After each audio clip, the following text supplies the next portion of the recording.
Today was cloudy and pretty wet with a lot of rain that moved in, but tomorrow, no more rain, plenty of sunshine and seasonable temperatures. We'll be warming up just a little bit.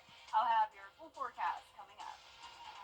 Now at 10, honoring those who gave to their community following Hurricane Helene. We take you to McDuffie County. And storm damage on the campus of Payne College. How you can help them rebuild as your news at 10 starts now.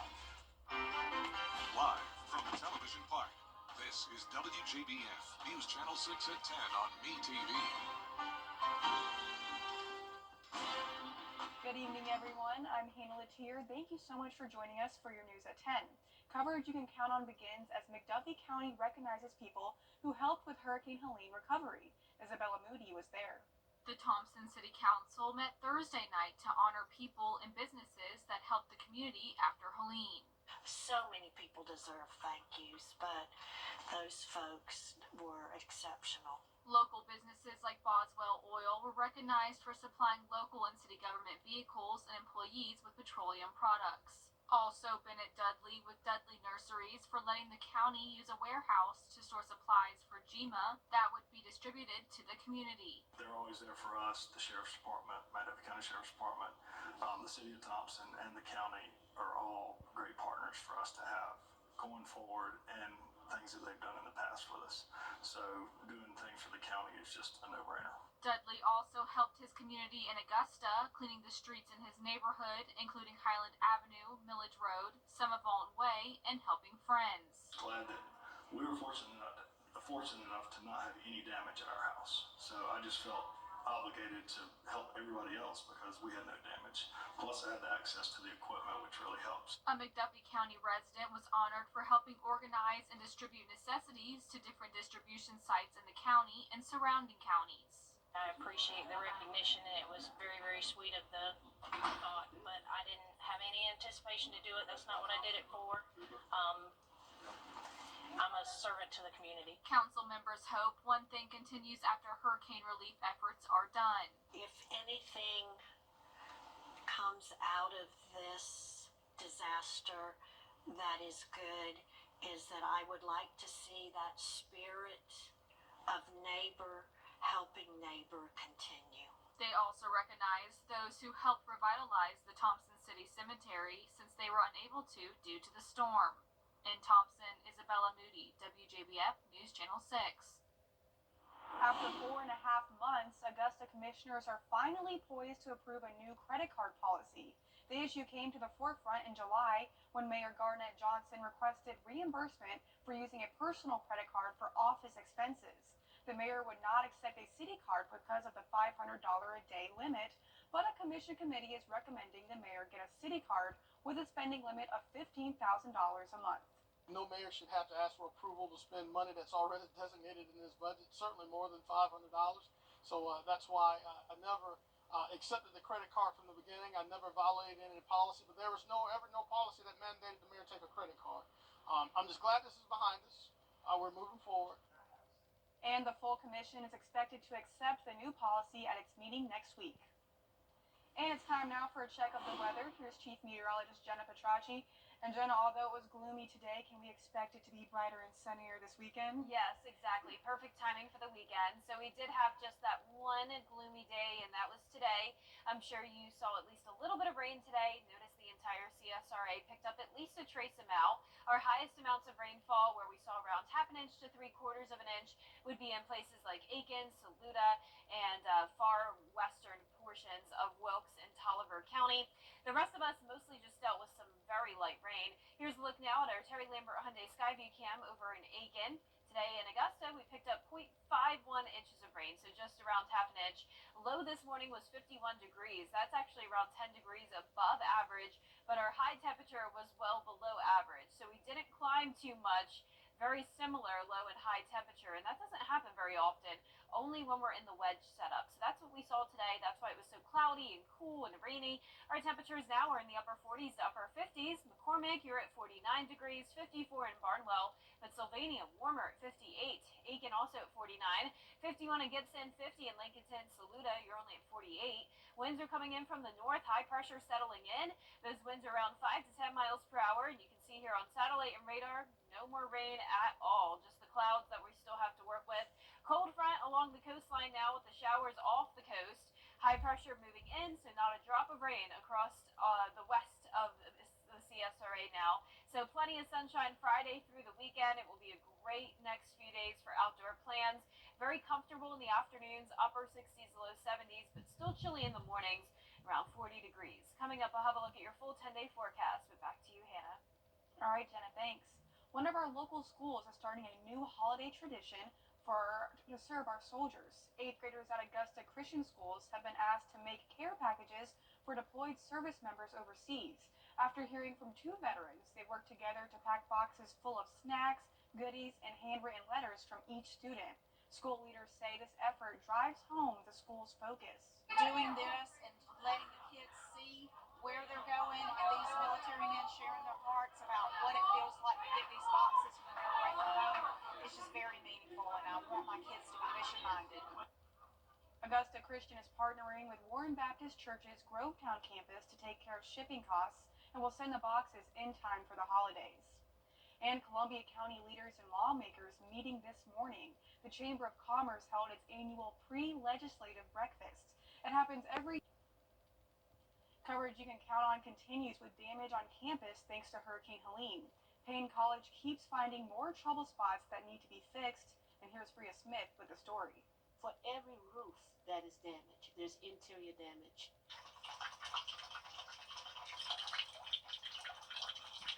Several parts of the campus, like the administration building, We had water off the roof.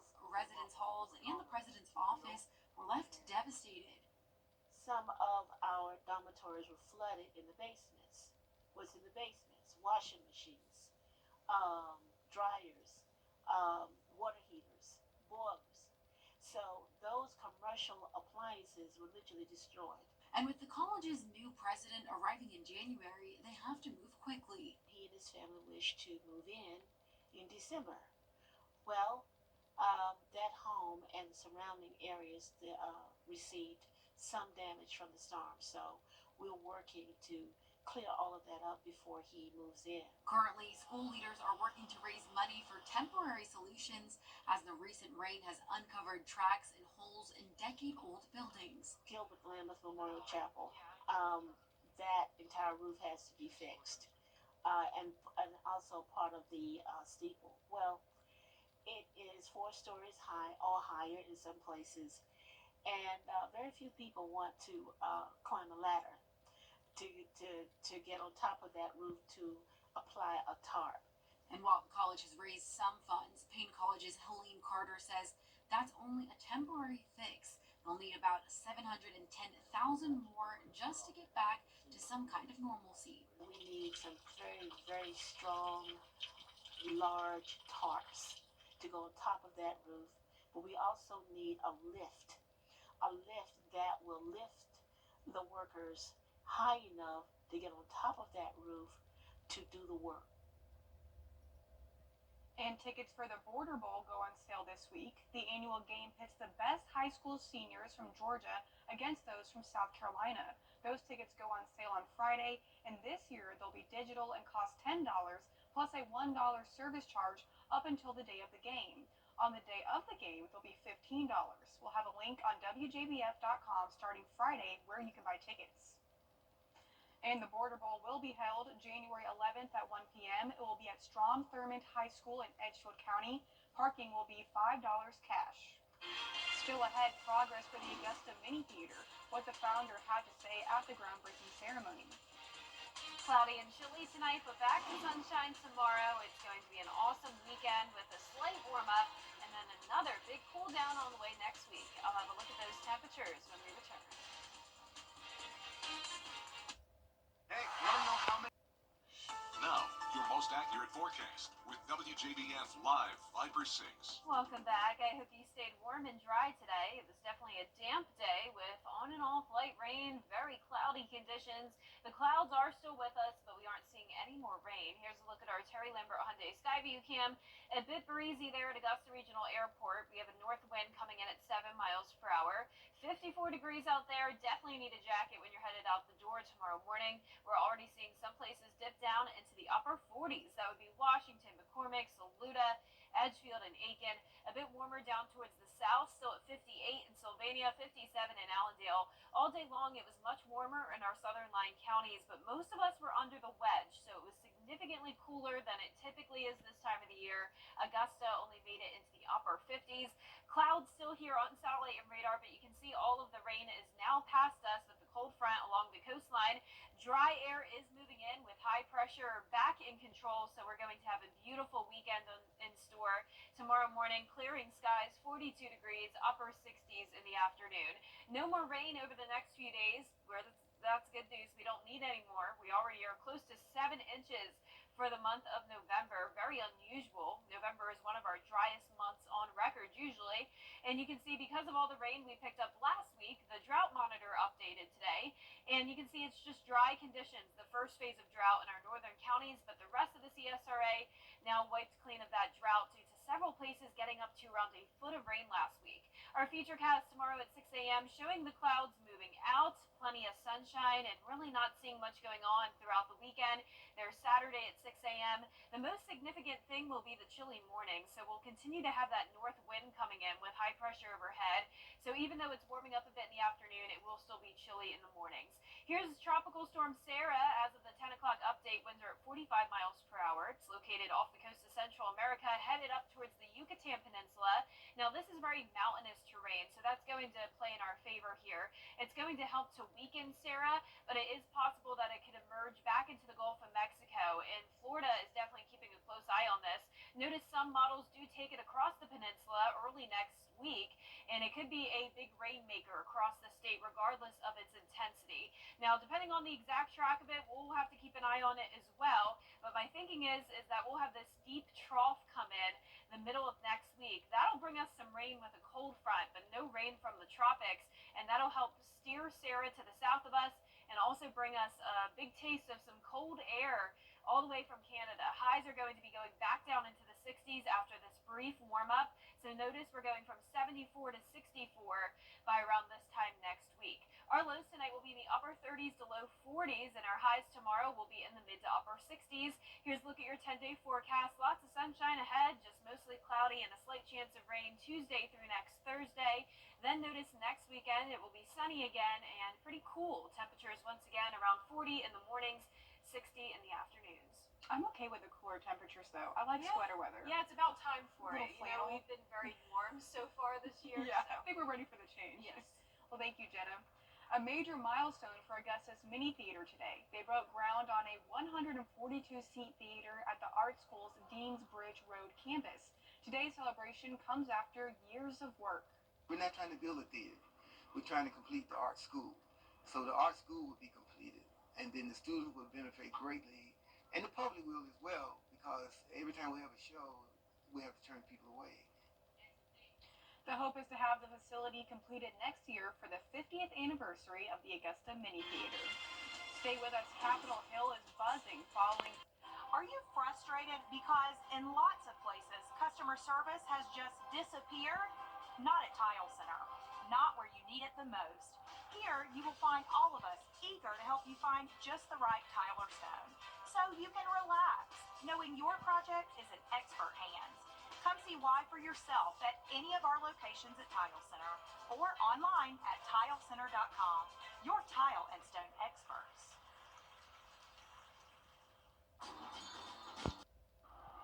The South Carolina women's basketball team opened up their season at Colonial Life Arena with a commanding win over Coppin State. And the players and staffers lined up one by one mid-court prior to the game. Then South Carolina also unveiling their 2024 National Championship banner with some championship confetti lining up besides the 2017 and 2022 national banners. And the game was closely contested in the first quarter, a defensive battle. Malaysia Fulaili with the steal. She passes it to Chloe Kitts in transition, then finds Miriam Dowda, who's double teamed, but she gets the bucket and the foul to go up 18 to 16. Now second quarter, Gamecocks with great ball movement kicks it out to Wiley with the corner three, and the Gamecock bench loving it as well. And Tahina Paupau with the Smith move. She dishes it out to Sanaya Fagan. And then it is Paupau who drives herself and nails the off-balance shot. And then to top it all off, Bree Hall drains the three. Gamecocks break it wide open in the second, now up 40-22. South Carolina leads it 43-27 at the half. Up next, the Gamecocks are back in Colonial Life Arena on Sunday as they take on East Carolina. Tip-off is set for 2 p.m. Reporting in Columbia, Gianna Cephalou, WJBF News Channel 6. It was a big day over at Greenbrier High School as soccer star Natalie Heckathorn is signed to play for the Georgia Southern Eagles. Her family and her coaches throughout her career spoke about what a hard worker she is and wished her luck on her college journey. Natalie says it meant a lot to have a community of people supporting her, and she can't wait to play for Georgia Southern. It shows throughout my years how many people have poured into me and how many people really love me and have supported me throughout the year. It's really good to see everybody come back because I don't get to see all these people on a day-to-day basis, so it's really good to see everybody here. I think for me, what I've learned is the family aspect of it. It's not all about soccer. It really isn't. When it comes to the end of it, if you don't like your team, you're not going to succeed. And so I think having such good teammates and friends and coaches has brought me this way. I'm so excited. It's such a dream come true. It's such a surreal moment for me. And if today wasn't big enough, it was also her 18th birthday. A huge congratulations to Natalie Heckathorn and her family. For the best in unique men's sportswear.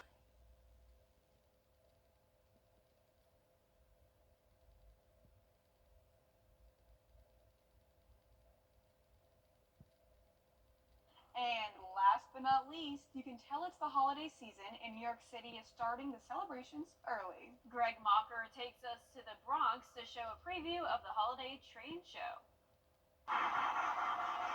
Trains are a moving part of the local landscape. During the holiday train show, the perspective changes inside the conservatory at the New York Botanical Garden. The Statue of Liberty is made from plant-based materials. It's a new downtown scene from wood. One World Trade has a place of honor. The orchids are as big as this Oculus. Give people a different perspective, maybe one building that was kind of on the ground one year we bring up so that you see it at eye level and see all of the different details that really go into these buildings. Laura Bussey-Dolan is with Applied Imagination, the family company that's created the displays. About 200 miniature landmarks stand tall. Plants and flowers bring the all-important green space to City View. Eucalyptus leaves on the roof, various different barks to create the brick, cinnamon curls to create kind of some of the ornate architectural details. There's some things I might notice out in the park. Caps, yeah. We can use the acorn cap. The architectural details are a must-see. Now, because it's been happening for 33 years, we have people who came as kids who are bringing their kids, which is wonderful. Transportation may get top billing, but the buildings and the scenery are meant to shine. A new building, the Hearst Tower, will premiere in December. For the first time this year, evening hours will be a part of the train show. There is just something magical about coming here to create this that just really reminds me of the spirit of what we do as artists.